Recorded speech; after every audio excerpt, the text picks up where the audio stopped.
Bien, continuando con esta serie de videos, hoy analizaremos lo que es un circuito en paralelo. Como sabemos, un circuito en paralelo se caracteriza porque en este caso las resistencias comparten dos puntos. Aquí observamos una configuración de resistencias en paralelos con una fuente de alimentación teórica de 12 voltios y tres resistencias, la primera de ella de 27K, la segunda de 51K y la tercera de 33K. Como se puede ver, en cada una de las mallas se observa una corriente. En este caso particular, en un circuito en paralelo, vamos a tener por cada una de las resistencias un tránsito de corriente diferente. Algo que es igual en un circuito en paralelo es el valor del voltaje entre las resistencias. Si la fuente es de 12 voltios, en esta resistencia R1 tendremos 12 voltios, en la resistencia R2 12 voltios, en la resistencia R3 también tendremos 12 voltios. Podemos determinar cuál es la corriente que circula por el circuito, la corriente total del circuito, determinando lo que es la resistencia equivalente. En este caso, la resistencia equivalente la calculamos de la forma 1 sobre R1 más 1 sobre R2 más 1 sobre R3. Reemplazando los valores que nosotros tenemos en nuestro circuito, finalmente obtenemos un valor de la resistencia equivalente para el circuito de 11.50 kiloohmios. Adicional a esta parte, podemos observar también el cálculo del valor de la corriente. Para el cálculo del valor de la corriente, nosotros tenemos que la corriente total del circuito va a ser el voltaje de alimentación sobre la resistencia equivalente. En este caso vamos a tener 12 voltios sobre 11.50 kiloohmios, que fue el valor de resistencia equivalente que encontramos en el anterior paso. Esto nos da como un total una corriente de 1.04 miliamperios. Si queremos determinar la corriente I1, I2 e I3, vamos a realizar el mismo procedimiento, pero ya no con la resistencia equivalente, sino que lo vamos a realizar con la resistencia de cada una de las ramas. Entonces tendremos que la corriente I1 va a ser voltaje sobre resistencia R1, la corriente I2 voltaje sobre R2 y la resistencia I3 voltaje sobre R3, aplicando lo que es la ley de Ohm. Y obtenemos que la corriente I1 son 0,44 miliamperios, la corriente I2 0,24 miliamperios y la corriente I3 0,36 miliamperios.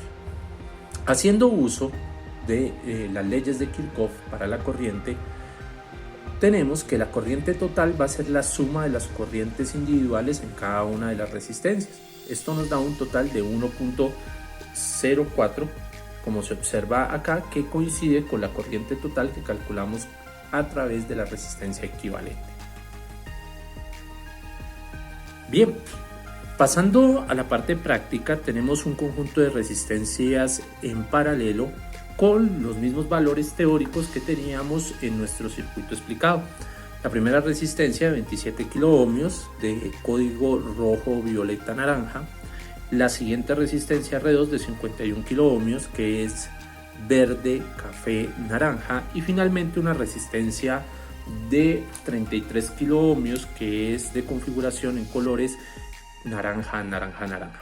Como podemos observar en este caso, las resistencias están compartiendo dos puntos en común, uno en la parte de arriba y el otro en la parte de abajo.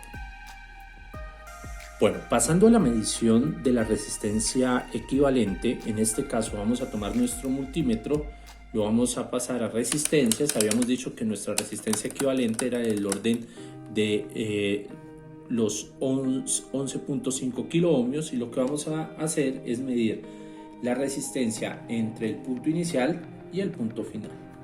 Aquí podemos observar entonces que nuestra resistencia es aproximadamente el valor teórico que nosotros hemos calculado, 11.27 kiloohmios, a diferencia de los 11.50 kiloohmios que tenemos en el cálculo teórico, lo cual se debe pues a la tolerancia de las resistencias que nosotros estamos trabajando.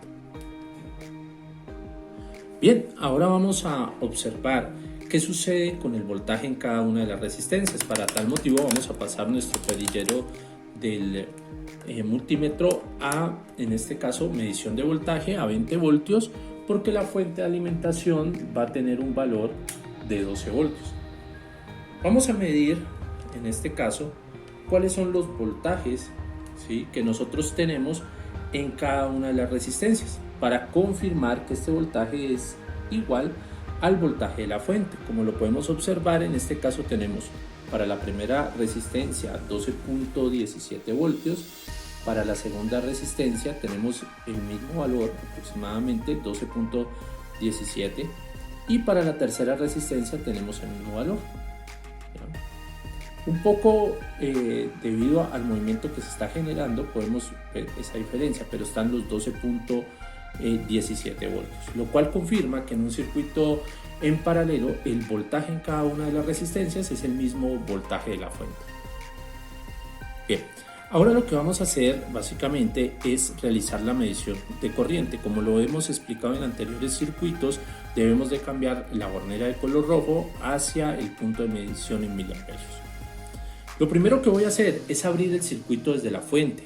Voy a tomar el cable de alimentación positivo de la fuente y lo voy a mover a cualquier otro punto de referencia. Y con las puntas de mi multímetro voy a tomar la punta negra y la voy a colocar en la primera resistencia, y la punta roja la voy a llevar a la fuente de alimentación.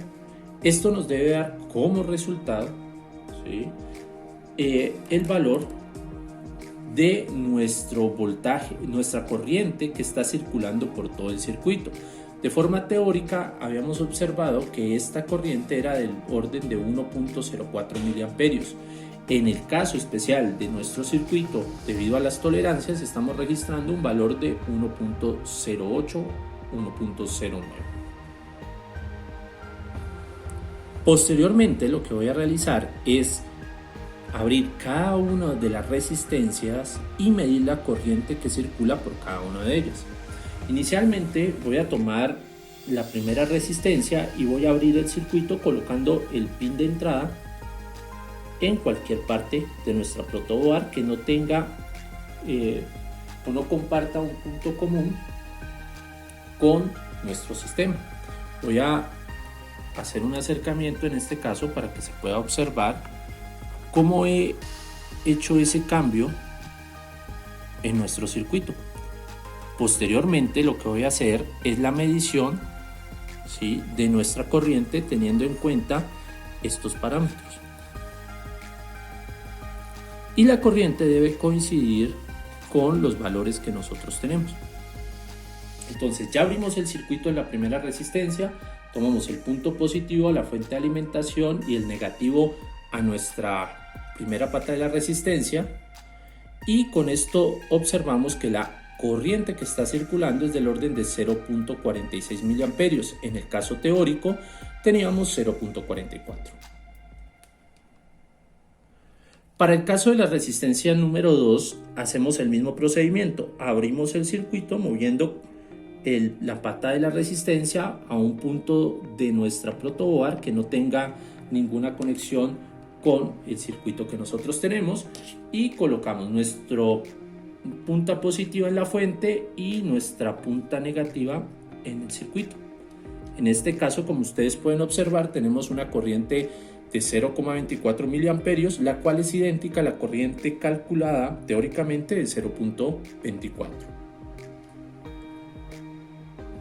Para finalizar, vamos a hacer el procedimiento con la última de las resistencias, nuestra resistencia de 33 kiloohmios. En este caso vamos a abrir nuevamente nuestro circuito y vamos a hacer la medición.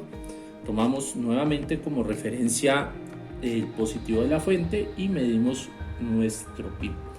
En este caso tenemos un valor de 0.38 miliamperios y el valor de la corriente calculado teóricamente es de 0.36. Pueden ustedes fijarse que en el caso de que la resistencia sea mucho menor, ella por ese circuito pasará mayor corriente. La corriente siempre va a elegir el camino más fácil para llegar, entonces la gran parte de la corriente se va a ir por la resistencia más pequeña de nuestro circuito. Nos vemos en el próximo video. Muchas gracias.